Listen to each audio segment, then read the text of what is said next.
What's happening, everybody? 1 p.m. on Wednesday, May 28th, 2025. My name is Kevin Smith. Thank you all so much for tuning in to Loud Majority Live here, rumble.com/LFATV. Oh, yeah, baby, the Summer of Love 2.0 has begun as the mayor of Seattle sides with Antifa over Christians having a concert in the middle of the park. Why wouldn't that be the case? Why wouldn't the mayor of Seattle be doing that? Also, Democrats continue their insanity when it comes to Kilmar Abuego Garcia. They just can't let him go. Like a crazy ex. They're thinking about him. They're checking his Facebook. They're seeing what he's been up to. They're sending late night text messages. They're obsessed. They're absolutely obsessed as they decide to put forth their shadow cabinet. Their shadow cabinet. What in the hell could that be?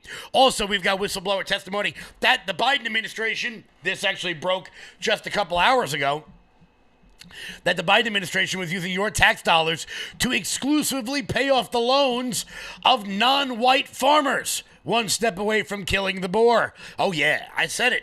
Oh, yeah, I said it. Guys, do me a favor and hit that thumbs up button. Oh, share the video out all over the place. Where's my live chat? We got a big show today. I'm liking it. I am liking it a lot. Boom, there's the live chat. Guys, do me a favor. Make sure you guys are following the page. We got huge numbers today. If this is your first time watching LFA TV, just know, keep it locked in here all day for all of the updates. We are live from 8 in the morning till like 6 at night. Can't stop, won't stop. Bringing you guys the news once again.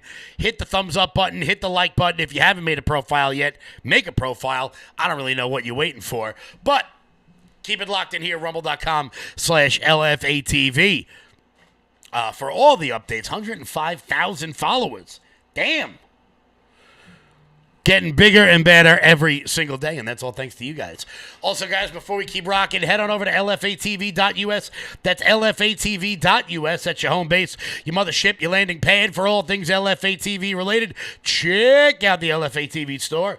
And while you guys are there, consider becoming monthly donors over at LFATV. This is user-generated content, and we can't do it without your help. So, go to rumble.com. I'll go to LFATV.us. That's LFATV.us. So let's dive right on in, everybody. The Seattle Police Union president warns of a long, long summer after the mayor of Seattle backs Antifa over his own officers and Christians. This is a wild story, but the weather's getting nice, so the protesters start to come out. You know, they can't come out when it's winter outside, a little chilly on the skin. You know, they can't be inconvenienced to protest during the winter because it's a little chilly outside. But Seattle is facing another public safety reckoning as the city's police officers sounding the alarm.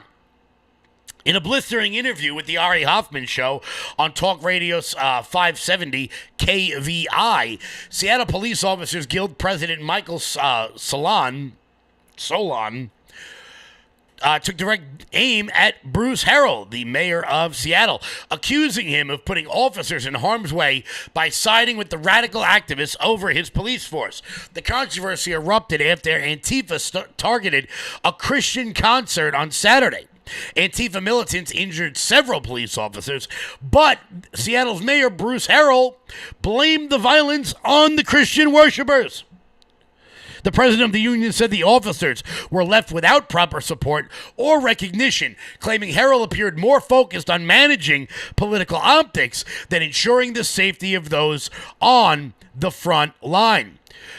Cops got put in the hospital, he said, referring to injuries sustained during the violent protests. He pointed to a press release issued by the Seattle Police Officers Guild that called attention to what he termed Seattle's public safety reality, the dire state marked by depleted staffing and political abandonment. This is the city's reality. We are below minimum staffing levels on every shift in every precinct. The officers you saw on the line, those were patrol officers pulled out of other precincts. Who's left to answer 911 calls? And the people who do great work over at Turning Point USA Frontlines, they were on the ground to capture this. Check this out. It's about a 4-minute video.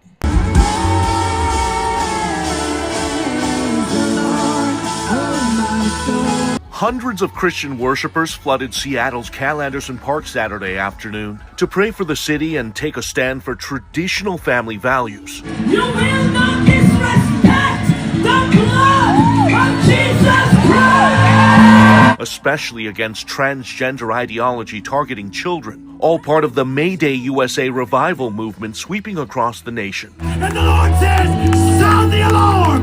Sound the alarm! Lift up your voice! But a time of blessing and praise quickly devolved into chaos.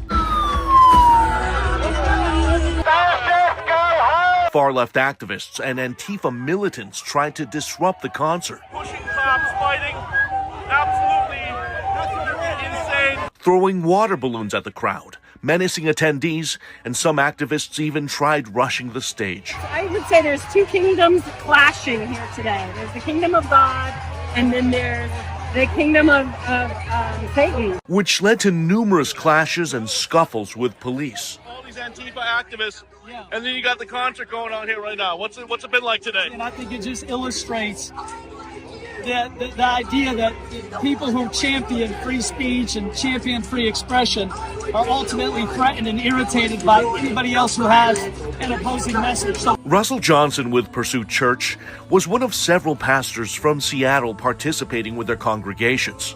the mayor's trying to declare a state of emergency to shut down the event, but we're not going anywhere. He says some of his volunteers were assaulted during the melee. We've got people with bloody faces. That's his worship pastor, Michael Leidy, stopping a man from crashing the gathering. It's absolutely crazy. As the day progressed, another group of trans activists marched into the park, adding to the number of people targeting followers of Jesus Christ with nasty messages, vile curse words, and full-blown debauchery. But even with the taunting, middle fingers, and disparaging comments, Folake Kellogg says prayers of love and forgiveness were sent to their attackers on the other side. Not only do we come here to show the love of God, but we hope that by the time we are done here, that the atmosphere in Seattle will change. We will be setting back up the fence line, and any counter-protesters are going to be escorted back behind it. Officers eventually put up a metal barricade, separating the violent mob from concertgoers after more militants tried to breach the police line. When all was said and done, 23 people were hauled away in handcuffs, one officer injured, and a city left in desperate need of healing and leadership. Instead, Mayor Bruce Harrell sent out a controversial statement that appeared to be more divisive, calling the Christian concert an extreme right-wing rally that went against the LGBTQ values of the city. That one with green hair. Implying the peaceful worshipers brought this on themselves over the weekend.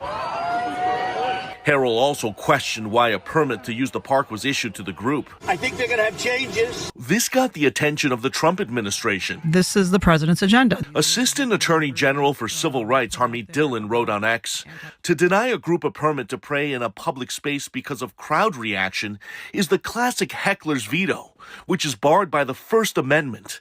Seattle's mayor clearly needs an education in viewpoint discrimination. The mayor of Seattle owes Christians in Washington state an apology for his bigoted remarks. Pastor Johnson eviscerated the mayor during his Sunday sermon. Church people were assaulted, and the mayor of Seattle has the audacity to blame Christians for the violence. And is mobilizing hundreds of evangelicals for a protest in front of City Hall on Tuesday. And it's not just us who've been assaulted, cops have been beat up as well. Johnson says they're demanding an apology after Harrell victim-blamed Christians. No, the police know because they see it on the front lines. Who are the real agitators? The pastor says it's also time to send a strong message to political leaders in Washington state who have failed to condemn far-left violence for years. In the end, None of the Christians retaliated and were safely escorted out by police after the concert, many saying the persecution energized their faith. The Bible says this is going to happen. This is nothing new. It's something we're used to. And we just love the opportunity to love on them and share the gospel. And are now planning to pray even harder for Seattle. Everyone receives Jesus in a different way. Hoping to conquer hate with the love of Christ. And I want to thank everybody over at Turning Point USA, Frontlines, powered by Turning Point USA. They do phenomenal work. Guys, go give them a follow. But look, we're getting to that season, everybody. We're getting to the season, Summer of Love 2.0. As the Trump administration continues to put forth incredible policies that the American people seem to like more and more and more and more, you are going to see more and more radical left-wing violence coming out of these places, coming out of Seattle, coming out of Portland, unfortunately coming out of my beloved city of New York. I'm sure we're going to see it pop up in Boston until these mayors are willing to do something about it, or until the voters are willing to say they've had enough. Many cities around the country have elections in this upcoming year. Maybe something will change. Maybe something will change. I don't think it will. However, these blue cities are going to keep getting bluer. And the purple areas are going to continue to get redder. We've discussed it on this show numerous times before as people flee these blue cities because of this ridiculous violence, because of the attacks on religious people, because of the insanity of the far left. The bluer the area, the redder the purple areas are going to get. Places like Florida and Tennessee and Texas are going to begin to get more and more red, leading to electoral victories moving forward. Here is another short clip of the police cracking down on these far leftists. Crazy arrest happening. 1, 2, 3, 4. Yep, backing up. Multiple arrests. 1, 2, 3, 4, 5 people arrested. Multiple Antifa militants, maybe another one here. Yep, behind the bikes. Hey, who are you? Any comments, sir? What's going on here? We're enforcing the law. That's all we're doing. We'll talk to you soon. Okay, thank you, sir. That's the latest from SPD right now. The men and women of SPD doing their job. Think about the risk they're taking right now, just trying to keep the peace here at Cal Anderson Park. Again, today started off with a peaceful Christian rally to stand with children against transgender ideology. Dozens of Antifa militants dressed up in black bloc now trying to disrupt, pushing cops, fighting. Absolutely insane melee here right now.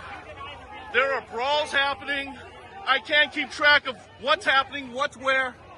This is all being live streamed. Multiple. Guys, we got a huge brawl going on. Antifa and police.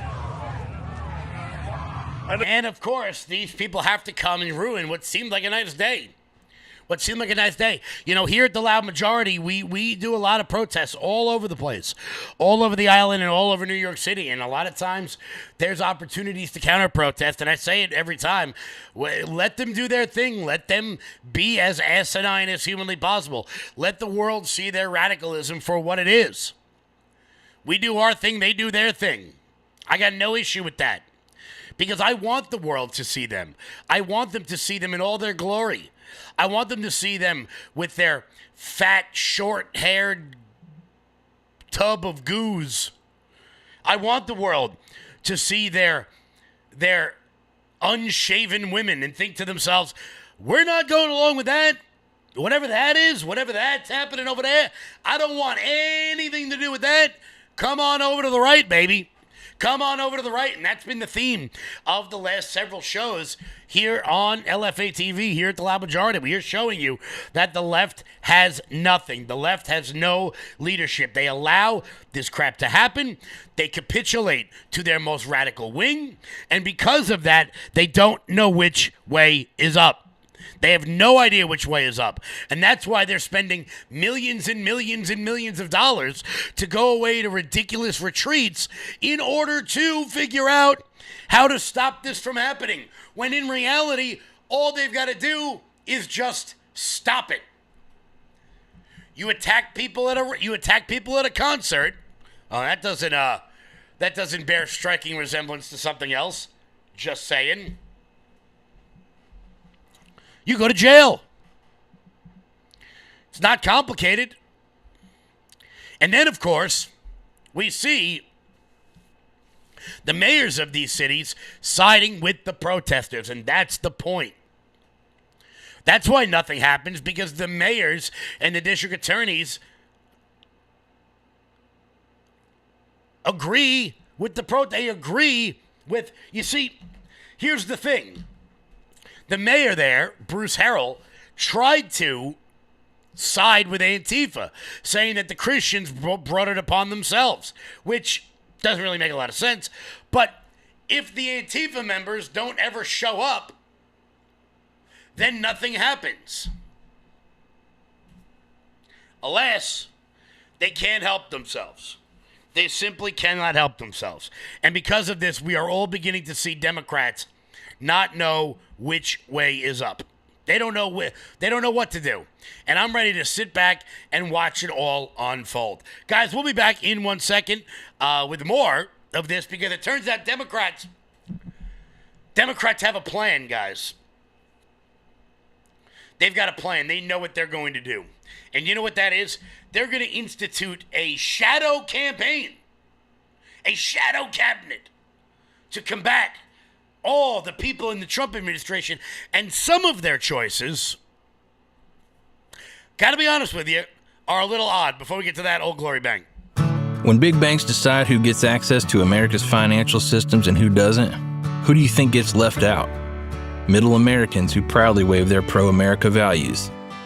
Cancel culture in banking is corrosive. It limits your participation in a vibrant, free market economy. Fortunately, you can fight back.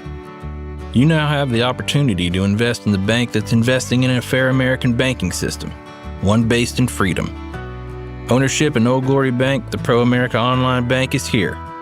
Old Glory Bank is a full-service FDIC-insured bank that's the alternative to overreaching, un-American big banks. We stand for privacy, security, and liberty. We stand for freedom, family, faith, and the flag. We stand for all the values you stand for, and for the values big banks can't stand. So help keep banking in the hands of Main Street, not Wall Street. To invest in Old Glory Bank, go to oldglorybank.com. Guys, support the people who support the parallel economy, and consider opening up an account with Old Glory Bank with over 8,800 mobile locations all over the country. Guys, switching banks is easy. I did it. You should do it too. Guys, head on over to oldglorybank.com. That's oldglorybank.com. Look, I think everyone should have some of their money locked away in CDs, money you don't touch, money you keep on the side, you save it for a rainy day.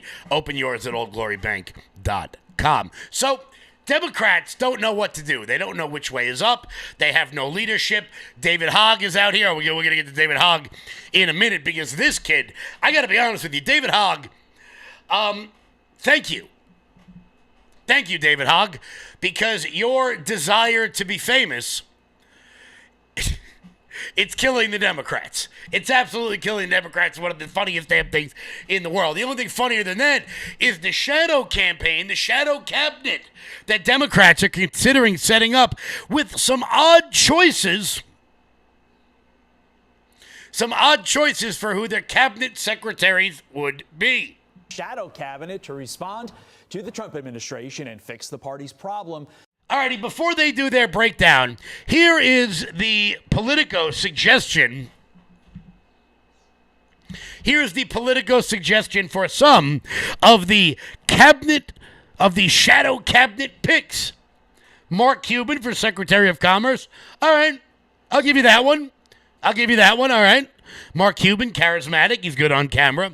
Bill Nye, the guy who pretended to be a scientist my entire childhood, for EPA administrator. But then I've got some questions. Jon Stewart, to be the head of Veterans Affairs. Why, you may ask? Well, it turns out Jon Stewart has been battling the teleprompter for most of my life. But then the one that really gets me, Nikki Glaser, as the head of the Small Business Administration. Now, I want to be clear. I like Nikki Glaser. I think she's really funny. She's really funny. She's a great comedian. But what the hell running the Small Business Administration? Here's Fox News. Shadow cabinet to respond to the Trump administration and fix the party's problem, to speak plainly to Americans. So who's included? They're on your screen right now. Names like entrepreneur Mark Cuban, TV host Bill Nye, and comedians Jon Stewart and Nikki Glaser. Fox News contributor and senior writer for the Washington Examiner, Joe Concha, not on that list, but he does join me now. Joe, what the heck's the point of this fever dream? Oh, Todd, I know it's only May, but this is by far the dumbest piece you will read all year. I mean, for starters, we already had a shadow cabinet running this country. That was called the Biden administration when we had a president whose brain turned applesauce, and apparently all these other people were running the auto pen. And that was just so, inept. But perhaps Bill Nye, the science guy, Nikki Glaser, Letitia James, who may be going to jail, those could be considered possible upgrades compared to what we just saw. But this is all media outlets like Politico have at this point, because Donald Trump right now is soaring in the polls. Rasmussen, Todd, even shows that more people believe that the country is on the right track than the wrong track. That has never happened in the history of Rasmussen polling. More and more polls show Trump exceeding 50% approval. So, when you look at Biden's shadow government or this proposed shadow government, I don't understand the point, because the current government right now, according to the people, is doing quite well on the economy, on the border, and all the issues that people care about most. And some people on the left are beginning to sort of kind of understand that it turns out the emperor has no clothes. I gotta tell you guys, and I know you guys haven't really liked it, I've been showing a lot of Jake Tapper recently, because I gotta be honest, this is just funny. It's really, really, really, really funny to see Jake Tapper, like, I don't know, it's like when you make a stew and all of it just comes together perfectly. Jake Tapper is starting to understand that maybe the people he's been holding water for the last several years might be completely full of crap, might be utterly and swimmingly full of crap. Jake Tapper sat down with one of these left-wing podcasters and talked about his 15-year-old son. Now look, I don't know anything about Jake Tapper's kid. I'm not being rude about him. Apparently he's a football player. I like that. But when this left-wing podcaster asked him what his son wanted to be when he got older, he said he wanted to be a police officer, to which the left-wing podcaster followed up with, how does he feel about minorities? What? Here was Jake Tapper. I went on a left-leaning podcast that shall remain nameless, and we were talking about my kids, because I think they were both people without kids. And they asked me about my son, and I said he was, he's a football player and he wants to be a policeman. And their joke was about my 15-year-old son, oh, how does he feel about minorities? Like the idea that he wants to be a policeman, therefore he's racist, my son. And that was the big laugh, and then I got dragged in the comments and all that stuff. And I thought to myself, this is why you fuckers are losing elections. 100%. Like my football playing son, who has no political views. He's 15. He thinks about World War II and gaming and playing linebacker. That's his world. You're deciding he's a racist because he wants to be a cop. And why does he want to be a cop? He wants to be a cop because he wants to help people, and he thinks that's the best way he can help people. And that's how the Democratic Party talks to men, not just white men, but men. And I get the idea that they thought Tim Walz could what's the term he used? Code switch or something? He thought that he could translate the Democratic Party values because he hunts and fishes and owns a gun and was in the army and drinks a beer. I mean, at least there was an attempt, but I find it just insane. Where were you before Jake? No.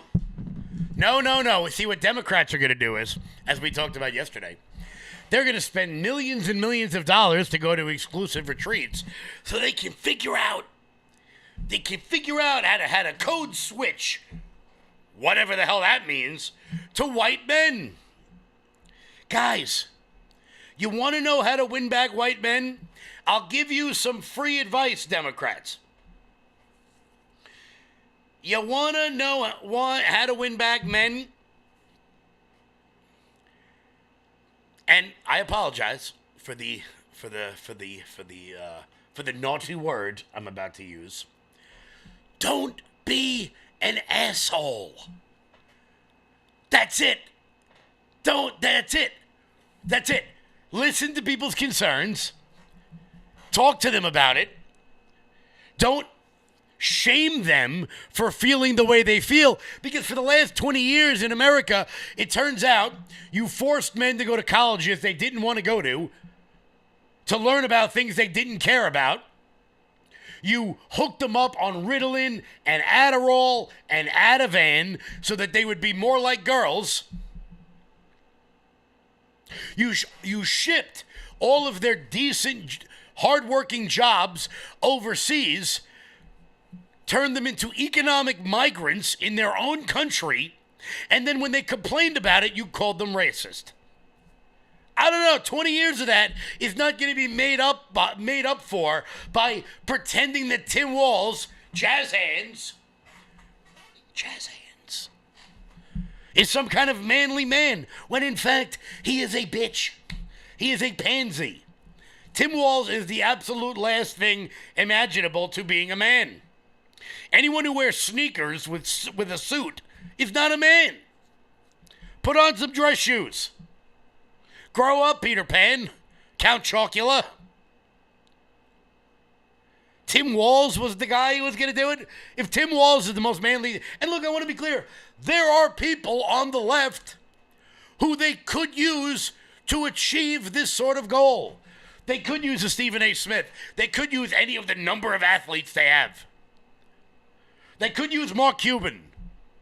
Charismatic people. Tim Walz was the best he got. And Jake Tapper is now just starting to... It's like the storm clouds are coming together. And soon there's going to be a bolt of lightning for Jake Tapper to understand that you have been left behind, my friend. Come on, Jake. Come on over, baby.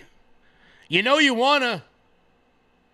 But the Jake Tapper book, of course, has launched numerous conversations into who knew what when did they know it, how did they know it.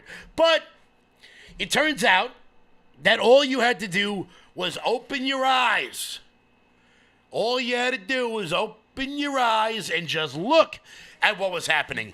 And even David Hogg, who was doing yeoman's work, I want to be clear, I'm starting to think that David Hogg might be a Republican plant in the Democratic Party, because I got news.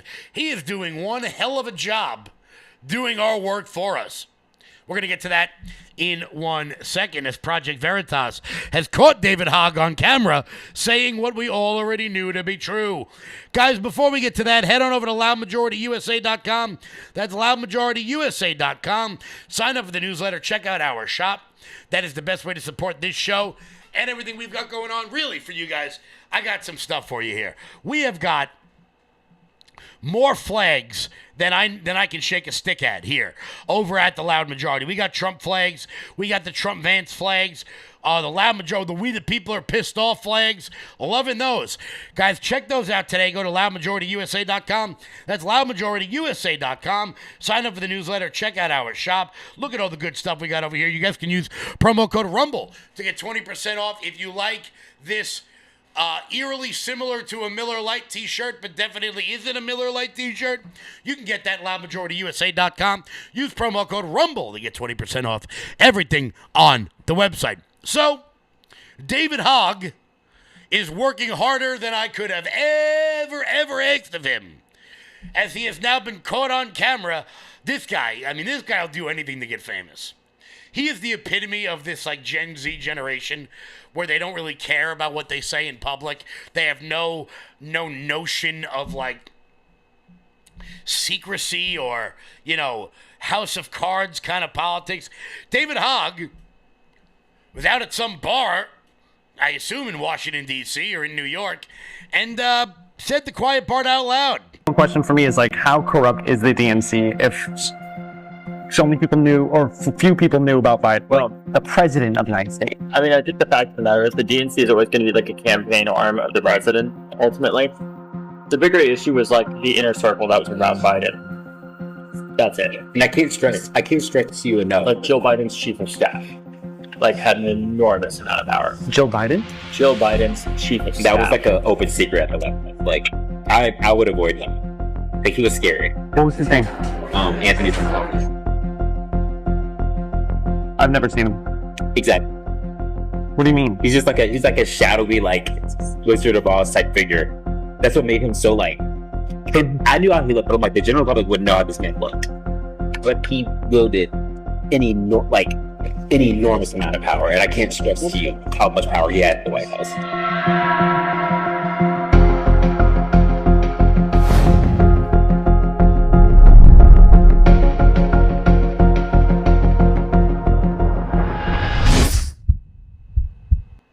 Once again, shout out to everybody over at Project Veritas. Look, they've got more juice. David Hogg not being able to keep his mouth shut is doing quite a lot of work for Republicans, and I'd like to thank him for that. Guys, we'll be back in 1 second. A quick word from Jeremy. Oh, hey, folks. How you doing? Jeremy Harrell here, LFA TV. I was just reading up here on Fatty 15. Sounds kind of funny, right? It's not, though. Fatty 15 is a new supplement that we are taking here at LFA TV that I'm personally taking myself that has a nutrient in it called C15. And what is C15? Well, ladies and gentlemen, we can thank our aquatic friends, the dolphins, for science figuring this out.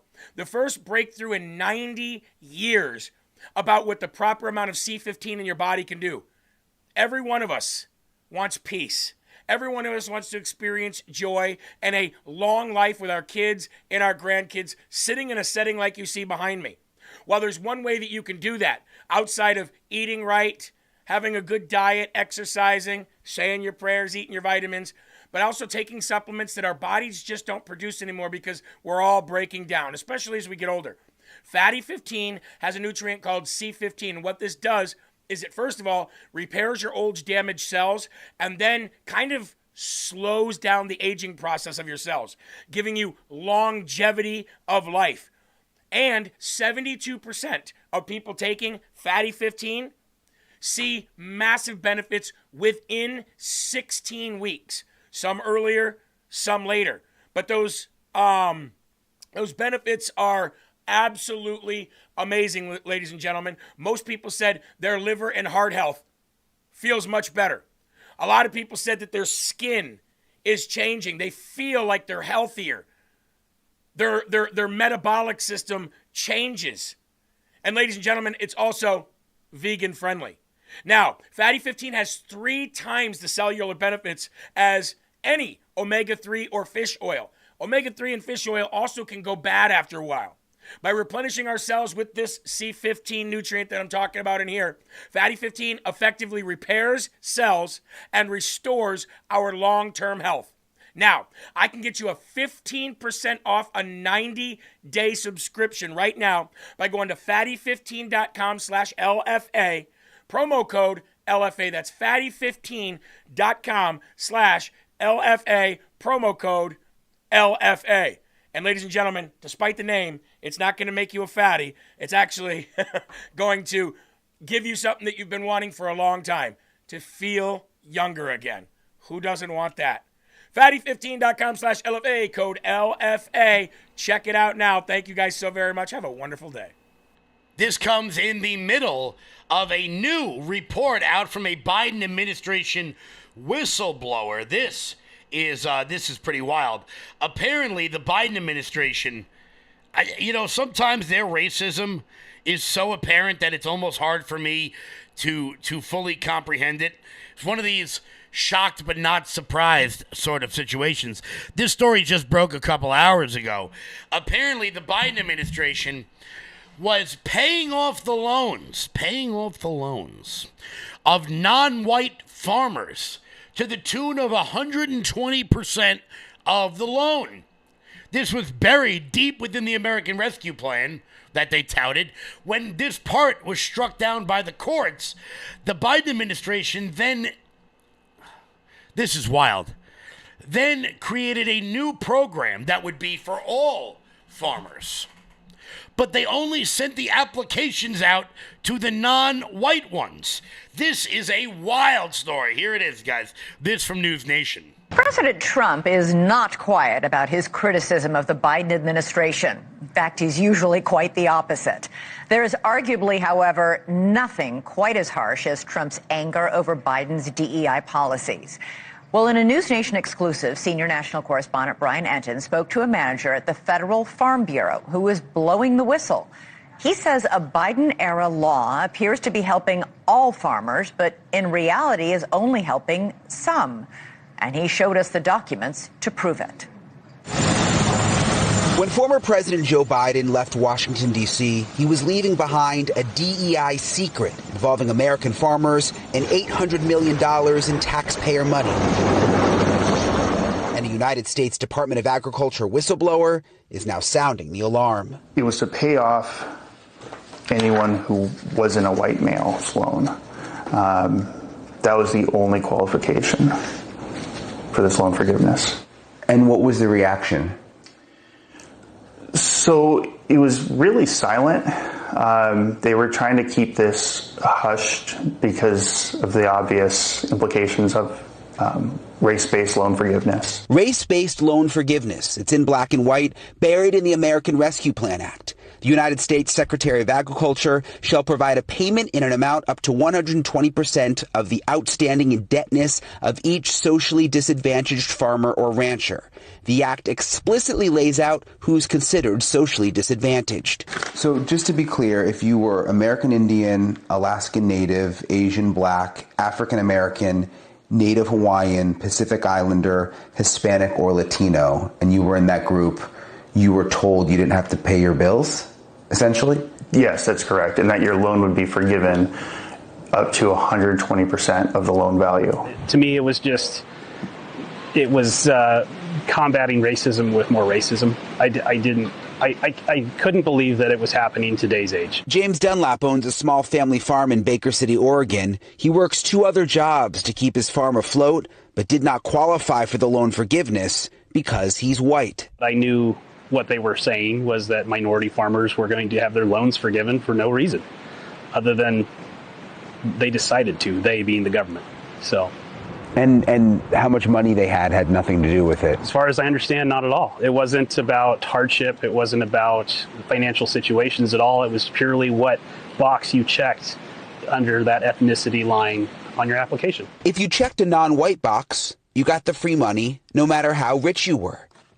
James and other white farmers sued the Biden administration and were successful. The loan forgiveness for any farmer who's not white was stopped. The judge writing in his decision, it was an actual constitutional harm that cannot be undone. And James and other white farmers will suffer the harm of being excluded from eligibility for that debt relief program solely on the basis of his race. That harm he has shown is irreparable. But this is where things get interesting. The Biden administration was not ready to give up. They passed the Inflation Reduction Act to help farmers who couldn't pay their loans. It was supposed to help all farmers, but News Nation has learned all farmers were not told about it. News Nation obtaining a copy of this email that was sent out to share information about new payments and or loan modifications that may assist you. But here's the catch. Our whistleblower says it was only sent to the minority farmers, aka the socially disadvantaged group. And he says USDA workers were even instructed to tell that group to stop paying their loans because they would still be forgiven. The whistleblower says none of the white farmers he works with received the email. They got nothing. It might not meet the legal definition of fraud, but it isn't right. It was discriminatory, it was unethical, and the people who pushed it are still in charge of the agency. They're still in charge? Yes. At our national office, they're still. Trump hasn't got rid of them. We reached out to the United States Department of Agriculture. They did not respond to our specific questions or our questions about what the whistleblower said, that some of these DEI policies still remain in effect and in some of the documentation. But they did send us this statement, Elizabeth. I want to read to you in part. It says, it is absurd that while the Biden administration was driving up inflation, American taxpayers were forced to fund billions in woke DEI initiatives. No one should be shocked that Biden weaponized bipartisan farm programs to discriminate and provide taxpayer dollars to one group based on race and not on merit. On day one, Secretary Rollins issued a memo to rescind all DEI programs. Instead, USDA is reprioritizing unity, equality, meritocracy, and colorblind policies. And the USDA says they are also reviewing the Inflation Reduction Act funding to ensure that that money is now going out to all farmers equally instead of just one specific group. All Elizabeth? right. Brian Entin, thank you so much. And I want to be clear. That's not Breitbart.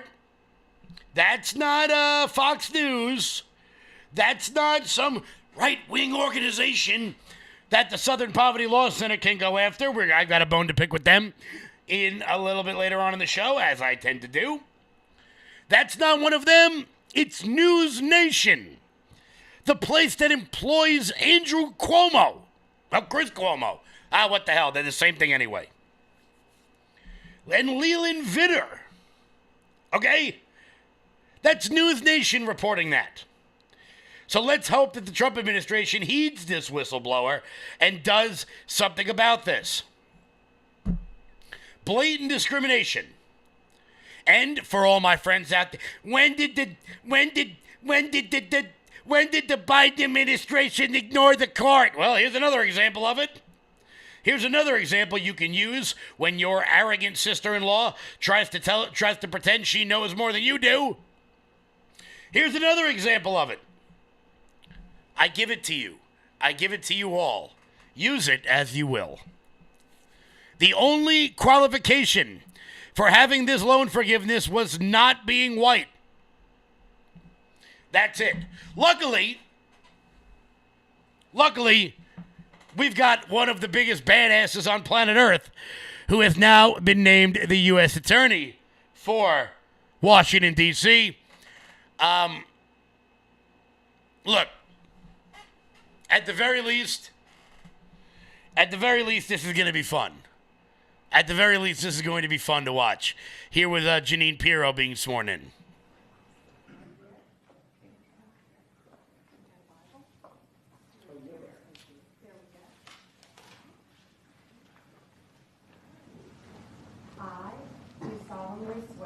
I, Jeanine Pirro, do solemnly swear that I will support and defend the Constitution of the United States. That I will support and defend the Constitution of the United States. Against all enemies, foreign and domestic. Against all enemies, foreign and domestic.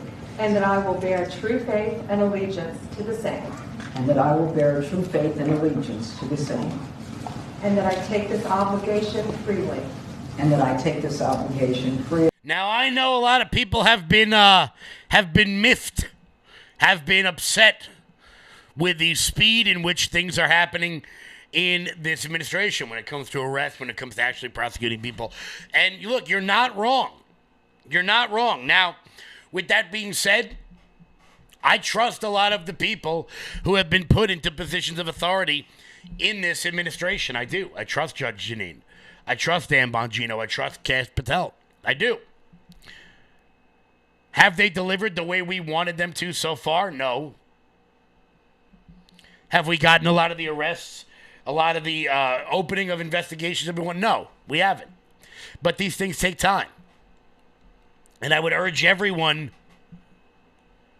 it's been like 130 days. And I understand if your patience is wearing thin. I absolutely do. The question remains is that when you look at FBI directors, when you look at James Comey and Chris Wray, do you trust Kash Patel and Dan Bongino more? Because right now, that's all there is trusting the people that President Trump has put in charge of many of these administrations. Right now, that's what we've got. And that's what we've got to go with. Guys, we'll be back in 1 second. Before we do that, Mike Lindell.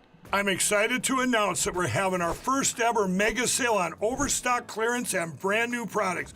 For example, save over 50% on this season's flannel sheets. Queen size only $59.98. Kings only $69.98. They sell out fast every year, so order now. Save 20% on our brand new My Crosses. They're designed in the likeness of the one I've worn every day for over 20 years. They come in men's and women's, and they're made right here in the USA. Get our 2025 six-piece My Towel sets for only $29.98. Our initial quantities are extremely low, so get them now before they go. And our best-selling standard My Pillows, just $14.98. So go to MyPillow.com or call the number on your screen. Use this promo code to take advantage of our first ever mega sale. But wait, remember that $75 free shipping rule? Well, that ship is sailed because right now, every order ships absolutely free. Guys, head on over to MyPillow.com, promo code LOUD. That's MyPillow.com, promo code LOUD for up to 80% off everything on the website. That's MyPillow.com, promo code LOUD. So, guys, ladies, gentlemen, I want to announce that I feel bad for some people, okay? I do. I feel bad for the people of Nantucket. The people of Nantucket, we're in spring. Summer's right around the corner. They've all got giant lawns and pools that need to be opened. They have children who need to be raised. And all these things are about to become a lot harder for the people of Nantucket, as 12 illegal immigrants have been arrested in Nantucket, including an accused child sex offender and an MS-13 gang member. Now, I feel bad for them, I do, because these rich white liberals, man, they're not going to be able to open those pools themselves. They're not going to be able to prune those bushes, okay? Someone's got to do it, and you know those douchey men who wear sweaters around their shoulders and the women who go to Soul Cycle and their rotten children who have detachment disorders because their parents had them raised by nannies. Things are going to be incredibly tough for the people of Nantucket. On Tuesday morning, this from the Post Millennial, federal immigration authorities led by ICE and supported by the FBI, the DEA, and the FTA, swept through Nantucket, Massachusetts, detaining at least 12 individuals illegally residing in the country. The operation was part of a larger federal sweep that also included Martha's Vineyard and Hyannis. Ho, ho, ho, ho! Boy! Those rich men, I love Cape Cod. I have family on Cape Cod. I go up there all the time. I love Cape Cod. It's one of my favorite places in the world. But, they got a lot of seasonal restaurants up there in which they need to pay slave wages to people so they can charge $49 for a lobster roll, $17 for fried clam strips. They got to have those slave wages in order to make it work up there. They just do. According to ICE, resulted in 40 total arrests, among those being apprehended with a known MS-13 gang member and at least one convicted child sex offender. Federal agents also conducted stops across roads across Mid-Island, including Old South Road, Surfside Road, and Mia Comet Road. Here was some of the footage of them being detained. Check this out. At the very least, at least they put them in life preservers. We wouldn't want anything to happen to them as they are kindly being escorted out of the country. That's a shame, isn't it? That's a shame. That's probably the same ferry these people use to go back and forth to the mainland. That's a shame. That's a shame. But Democrats just can't stop. They can't stop, won't stop defending MS-13. Here is the former head of the Republican National Committee, Michael Steele. Michael Steele better be careful, because he's going to pull a muscle reaching this far. Comparing Kilmar Abuego Garcia, they can't let him go, to Americans being held hostage in the Middle East. Yeah, he did that. Could you explain or maybe express how is this different? Because I've been thinking about this case in particular, but some of the others that are very similarly situated. How is this different from when Putin grabs a journalist or some rogue group in the Middle East grabs an American, and we're sitting here fighting to try to get them back? Our own government did this. Our own government snatched him up and put him in harm's way, and now refuses to do what it must do and should do to get him back home. Is there any difference in your view as a member of Congress when, you're sitting here and you're getting intel and information on individuals around the globe who've been taken by, taken hostage by groups and organizations, and all this energy to try to get them back? I find we're doing the exact same thing here in the U.S. now. Yeah, we with our own government. We're petitioning our government to stop seizing people and grabbing them off the streets and putting them in foreign prisons. Yeah. This is the part that's killing me. And don't forget the Venezuelans. And now you know why the Republican Party for decades allowed this crap to happen, because people like Michael Steele were at the head of it. Now, aside from the completely asinine comment that being kidnapped in the Middle East is the same as being an MS-13 gang member being deported, this is why nothing changed for 20 years. Because people like Michael Steele were in charge of things. But things are beginning to change. Things are beginning to change, as Carolyn Levitt describes it as the Trump effect. We have got two more stories that I got to get to. One really good one and one really, really, really funny one. Guys, before we get to that, do me a favor and hit the thumbs up button. Share the video out all over the place. Make sure you all keep it locked in here. Rumble.com/LFATV all day. Make sure you're following the page. If you would, please. Please and thank you. Make it a count. Follow the page. Help get us to 110,000 followers. Oh, yeah. 110,000. Giddy up. Let's go. So we're, every day, we're getting more and more of the Trump effect. Of companies being pushed ever so slightly in a certain direction to do the right thing. As General Motors has announced an $880 million investment into a plant in New York. Not Detroit, in New York. A major win for American manufacturing as General Motors announced it will invest almost $1 billion into the Tonawanda plant near Buffalo, New York, to build its next generation small block V8 engine. The move marks GM's largest single investment in an engine facility in history, a milestone that many Republicans are crediting to the pro-growth policies and the America First agenda of President Trump. Carolyn Levitt said on X, the Trump effect today marks the single largest investment the company has ever made into an engine plant here in upstate New York. Well, it's definitely not here. It's like 9 hours away. But in New York.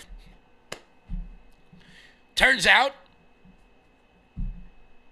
when companies are pushed ever so slightly, they're given a little bit of motivation. They come back and they do the right thing. Why? Because companies like Ford and General Motors at one time built America. They did. The hard work of the men and women that worked those assembly lines. You all learned about Henry Ford. Maybe wasn't a perfect man, but certainly built the middle class in this country. And now we are beginning to get those manufacturing jobs back in America. If GM is willing to make their cars here in America, I would urge all of you, start buying General Motors cars. I know it's difficult and I know it's hard. But we have to invest in the companies that are going to invest back here in America. One company we do not have to invest in, one company we should not be investing in, one company that I know none of you care about, but I have to make sure I get this out because there is nothing on planet Earth that excites me more, that makes me laugh more, than making fun of the WNBA. Now, I know some of you don't know what that is. The WNBA is a subpar professional sports league that in its 25 years has never turned a profit. But the WNBA has found itself in a bit of a controversy, a bit of a myth, a bit of a problem. As one of their biggest stars, Brittany Griner, who you may remember kneeled for the national anthem and then was arrested in Russia, where Joe Biden traded an arms dealer for her, is now coming under fire for a bit of racist comments towards Caitlin Clark. Now, I know the only two people you've ever heard of in the WNBA are Brittany Griner and Caitlin Clark. One, because they're incredibly entertaining and good at their job. The other, because she was arrested in Russia for smoking weed, which, you know, you can't do, you giant woman. Well, it turns out the NBA says that there is no evidence whatsoever that Brittany Griner hurled a racial slur at Caitlin Clark. Now, I will pull up the clip and you can see for yourself whether or not you, a normal person, can read her lips. Real quick. What do you guys think? Should I make it bigger? Can you read her lips?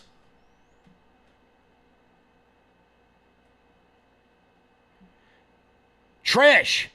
Effing white girl. Trash. Effing white girl. I don't know. Seems like she's saying it to me, but the WNBA says there's no evidence of it. No evidence whatsoever. No evidence, despite the fact you can use your eyes and you can use your intuition. Look. No evidence. No evidence.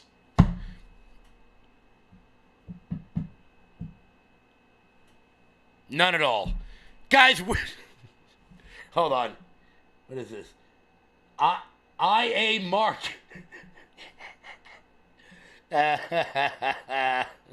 She said my balls hurt. You win comment of the day. Guys, Will Johnson's coming up next.